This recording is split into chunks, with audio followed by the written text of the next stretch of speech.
Hello and welcome back to Off the Record with me, Mayur Shekhar Jha.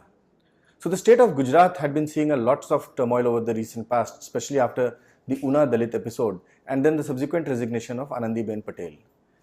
BJP had many choices as far as the new chief minister was concerned, but looks like they have now put all their bets on Nitin Patel. If you ask us, Nitin Patel is indeed, in the current political setup of Gujarat, the best choice that BJP had. Let's look at the names that were doing the rounds.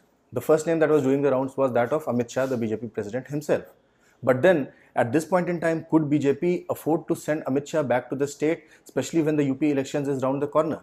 So sparing Amit Shah was completely out of question, at least as of now. Then the choices were there of two Patel leaders and Vijay Rupani. Patidars particularly have not been very anxious voters for BJP because after Keshubai Patel, BJP did not necessarily project a big Patel leader. Patidars is also very affluent business class of the state. So they wanted to be on the right side of the government. As soon as the central grip started to get weakened in Gujarat, the Patidars started their agitations, etc. Patidars form 23% of the state's population.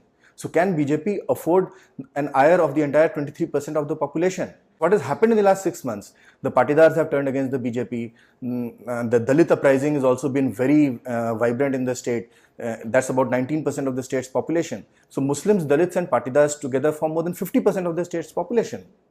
So logically, it makes a lot of sense for BJP to actually have a Patidar chief minister. Then you had two choices. You had Nitin Patel and you have Saurabh Patel. Saurabh Patel is the finance minister of the state. But as soon as Saurabh Patel would have been announced, his direct relationship with the Ambani family would have become a major electoral issue. And now with Aam Aadmi Party getting even more active in Gujarat, they would have really made a big issue out of it. So with all these permutations and combinations, it looks like Nitin Patel is all set to be the chief minister, and he indeed is the best choice in the current circumstances.